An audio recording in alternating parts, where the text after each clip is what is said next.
Welcome to Sethu Chitra kitchen. நான் artificial கலரே கிடையாது, இது எல்லாமே நேச்சுரல் கலரை வச்சு தான் நான் செஞ்சுருக்கேன். உள்ளே வச்சுருக்கிற அந்த பூரணம் கூட, அதாவது சர்க்கரை கிடையாது, நாட்டு சர்க்கரையில் தான் நான் பண்ணியிருக்கேன். ரொம்ப சாஃப்டான, அதாவது கலர்ஃபுல்லான கொழுக்கட்டை. பாருங்கள் எப்படி வருதுன்னு பாருங்கள். இப்போ எல்லாருமே நீங்கள் வீட்டில் இதை செய்யலாம். அது தேவையான பொருட்கள் பார்த்துக்கோங்க. நான் நாட்டு சர்க்கரை எடுத்திருக்கேன். கடலை பருப்பு ஆல்ரெடி ஊற விட்டு வேக விட்டு வச்சுருக்கேன். ஏலக்காய், தேங்காய். நான் இப்போ என்ன பண்ண போகிறேன்னா, அந்த கடலைப்பருப்பை நான் மிக்ஸி ஜாரில் சேர்த்து பல்ஸ் மோடு தான் பண்ணி எடுத்துகிட்டு வந்துடுறேன். ஃபஸ்ட்டு மிக்ஸி ஜாரில் சேர்த்துடுறேன். ஃபஸ்ட்டு என்னுடைய வீடியோவை பார்க்குறவங்க சப்ஸ்கிரைப் பண்ணலைன்னா சப்ஸ்கிரைப் பண்ணுங்கள். ஆல் என்ற ஆப்ஷனை தொடுங்க. அப்போ தான் நான் போடுற ஒரு வீடியோவுடைய நோட்டிஃபிகேஷனும் உங்களுக்கு காட்டும். கொழுக்கட்டைனா ஜஸ்ட்டு அரிசி மாவில் அப்படி பண்ணிவிட்டு போயிடலாம் அப்படின்றீங்க. ஆனால் இதை வந்து எத்தனை குழந்தைங்க சாப்பிடுவாங்க விரும்பி கொழுக்கட்டையை? இந்த மாதிரி கலர்ஃபுல்லாக நீங்கள் கொடுத்தீங்கன்னா குழந்தைங்களுக்கு ஃபஸ்ட்டு என்ன கண்ணு தான் சாப்பிடும். அதுக்கப்புறம் தான் அதுங்க அந்த எடுத்து சாப்பிடுவாங்க. நீங்கள் இந்த மாதிரி கலராக காட்டினீங்கன்னு வச்சுக்கோங்களேன், எந்த குழந்தையும் வேணான்னு சொல்லாதுங்க. அதே சமயத்தில் பெரியவங்க கூட இதை பயப்படாமல் நல்லா சாப்பிடலாம். அவ்வளோ ஹெல்த்தானதும் இது.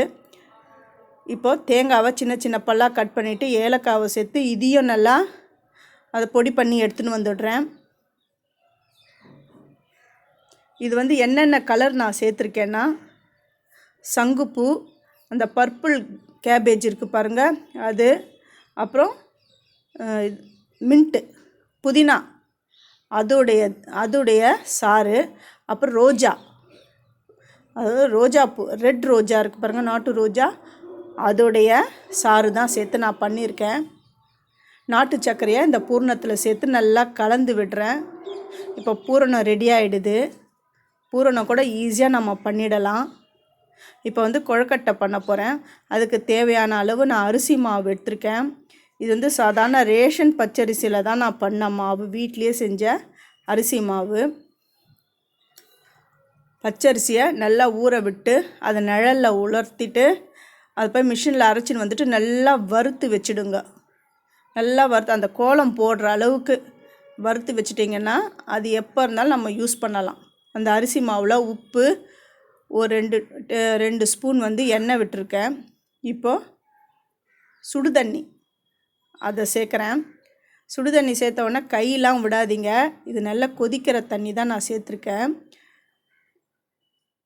அது அந்த உட்டன் கரண்டி இருக்குது பாருங்கள், அதில் நல்லா கலந்து விட்டுக்கோங்க. இப்போ நான் என்னென்ன கலரில் பண்ண போகிறேன்னு பாருங்கள். மஞ்சள் கலர், இது வந்து சங்குப்பூவில் பண்ணினது. இது புதினா அதில் செஞ்சது. இது பர்பிள் கேபேஜில் பண்ணது. அது ரோஜா பூவில் பண்ணது. இதோடைய லிங்க்கெல்லாம் இது எப்படி பண்ணுறது அப்படின்றத, இந்த ஜூஸ்லாம் எப்படி பண்ணேன் அப்படின்றத நான் வந்து டிஸ்கிரிப்ஷன் பாக்ஸில் கொடுக்குறேன். அதை நீங்கள் பார்த்துக்கோங்க. நான் 6 பங்கா நான் வந்து அரிசி மாவை பிரித்து வச்சுட்டேன். இது வந்து ஒயிட் கலர் ஆஸ் யூஷுவல். இது மற்ற 5லேயும் நான் வந்து ஒன்றில் மஞ்சள் கலரை நான் சேர்த்துடுறேன். மஞ்சள் பொடியை நான் சேர்த்துருக்கேன். சேர்த்து கலந்துடுறேன். அடுத்ததில் வந்து சங்குப்பூ, ரோஜா, புதினா, அதுக்கப்புறம் அந்த கேபேஜ் ஜூஸ், இதில் தான் நான் சேர்க்க போகிறேன். ஃபஸ்ட்டு நான் வந்து அந்த எல்லோ கலர் நல்லா பிசைஞ்சு எடுத்துன்னு வந்துடுறேன். பாருங்கள், மஞ்சள் கலர் ரெடி ஆகிடுது. இப்போ அடுத்த கலர்கள்லாம் நான் சேர்த்து அதேமாரி பிசைஞ்சு எண்ணெய் கொஞ்சம் லைட்டாக கையில் தடவிக்கங்க. எல்லாத்தையும் பிசைஞ்சு நான் எடுத்துன்னு வந்துடுறேன். இதை நீங்கள் செஞ்சு ஃபஸ்ட்டு கொடுங்க. பசங்களுக்கு வந்து யாருமே இதை வந்து ஸ்கிப் பண்ணாமல் சாப்பிடுவாங்க. இதை நீங்கள் உங்கள் வீட்டில் செஞ்சு பார்த்துட்டு எனக்கு கமெண்ட் பண்ணுங்கள். நீங்கள் வந்து ஆஸ் யூஷுவல் இந்த பொருளெல்லாம் நீங்கள் வந்து அந்த எசன்ஸ்லாம் ரெடி பண்ணி வச்சிட்டிங்கன்னு வச்சுங்களேன், அந்த கலர்லாம் வச்சிட்டிங்கன்னா ஈஸியாக கடகடன்னு பண்ணிடலாம். இது ரொம்ப லேட்டே ஆகாது. இப்போ எல்லாத்தையும் நான் கலந்து காட்டுறேன் பாருங்கள். மஞ்சள் கலர், சங்குப்பூ, ரோஜா பூ கலரு, புதினா, இது வந்து கேபேஜ், அது ஒயிட் வந்து ஆஸ் யூஷுவல் தான். இது எப்படி பண்ணணுன்னா, நான் வந்து கொழுக்கட்டை அச்சு எடுத்திருக்கேன். நான் இந்த மாதிரி கொழுக்கட்டை அச்சு தான் நான் எடுத்திருக்கேன். இது எல்லா கடைகள்லையும், பாத்திர கடைகள்லாம் கிடைக்கிது இது. ஃபஸ்ட்டு அதில் வந்து நம்ம எண்ணெயை நல்லா அப்ளை பண்ணிக்கணும். அது நம்ம சமையலுக்கு யூஸ் பண்ணுற எந்த எண்ணெயாக இருந்தாலும் பரவாயில்ல, எண்ணெயை அப்ளை பண்ணிக்கோங்க. ஃபஸ்ட்டு என்ன கலர் வேணுமோ நம்மளுடைய சாய்ஸ் தான். ஃபஸ்ட்டு நான் வந்து எல்லோ எடுத்திருக்கேன், அப்புறமா நான் ஒயிட்டு எடுத்திருக்கேன், அதுக்கப்புறம் நான் ப்ளூ எடுக்க போகிறேன். உங்களுக்கு என்ன விதமான கலர் நீங்கள் போடுறீங்களோ அது உங்களுடைய இது தான். இந்த மாதிரி கொஞ்சம் பாதி பாதியாக அப்படி போட்டுக்கோங்க. கடகடன்னு செஞ்சிடலாம். ரொம்ப ஹெல்த்தானது பாருங்கள். எல்லா கலரையும் நான் வந்து 6 கலர்ஸையும் அதில் போட்டுட்டேன். இப்போ நான் இது உள்ள ஸ்டஃபிங் வைக்கிறேன். பூர்ணம் வந்து கொஞ்சம் நிறைய ஜாஸ்தியாக நல்லாவே வெய்யுங்க. அப்போ தான் அந்த பசங்கள்லாம் ரொம்ப அது சாப்பிடும் பொழுது ரொம்ப பிடிக்கும் அவங்களுக்கு. இப்போ நான் இதை க்ளோஸ் பண்ணிடுறேன். க்ளோஸ் பண்ணிவிட்டு இதை வந்து கொஞ்சம் பொறுமையாக எடுக்கணும், இல்லைன்னா அது பிச்சு வந்துடும். அதுக்காக தான் எண்ணெயை வந்து ஃபஸ்ட்டு அந்த அச்சில் நல்லா கோட் பண்ணிக்கணும். ஈஸியாக வந்துடும். இது வந்து அவ்வளோ கஷ்டம்லாம் கிடையாது. இது கடன்னு பண்ணிடலாம். அதுவும் இல்லாமல் இது பண்ணும்போது ரொம்ப இன்ட்ரெஸ்ட்டாக இருக்கும் நமக்கே. இந்த கலரெல்லாம் பார்க்கும்பொழுது நமக்கே ரொம்ப பிடிச்சிடும்.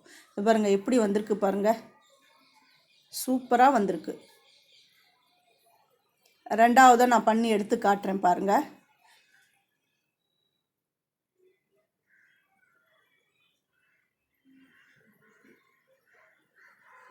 இது எல்லாமே நான் எடுத்து நான் வந்து ஆவியில் வேக வைக்க போகிறேன். இட்லி பாத்திரத்தில் ஏற்கனவே நான் தண்ணி விட்டுருக்கேன். அது நல்லா கொதிச்சிட்ருக்கு, நல்லா சூடாக இருக்குது பாருங்கள். இப்போ நான் ஒரு இடை நான் இதை வச்சு க்ளோஸ் பண்ணிடுறேன். இது ரொம்ப வேகணும்னு கூட கிடையாது. நான் ஆல்ரெடி இதை வந்து நல்லா வறுத்து தான் நான் வச்சுருக்கேன். செகண்ட் டைம் நம்ம சுடு தண்ணி ஊற்றிருக்கோம், அதுலேயே நல்லா வெந்திருக்கும். இது ஒரு ஆவி வந்தாலுமே போதும், ரொம்ப வேக வைக்கணும்னு அவசியம் கிடையாது. ரொம்ப வெந்ததுன்னா அதெல்லாம் வெடிப்பு வந்துடும். பாருங்கள் சூப்பராக வந்திருக்கு பாருங்கள், ரொம்ப சாஃப்டாகவும் இருக்குது. இது எடுத்துகிட்டு உடனே தட்டில் இருந்து எடுத்துடாதீங்க, கொஞ்சம் எடுத்து ஆறின உடனே எடுங்க. அப்போ தான் அது வந்து பிரேக் ஆகாமல் அழகாக வரும். பாருங்கள் எத்தனை கலர், 6 கலர்ஸ் ஃபெயிலர் ஆகாமல் அவ்வளோ அழகாக வந்திருக்கு பாருங்கள். இந்த வீடியோ உங்களுக்கு பிடிச்சிருந்தா உங்கள் ஃப்ரெண்ட்ஸுக்கும் நீங்கள் ஷேர் பண்ணுங்கள். இதை வந்து நான் புட்டு காட்டுறேன். எவ்வளோ சாஃப்டாக இருக்குது பாருங்கள், சூப்பராக இருக்குது.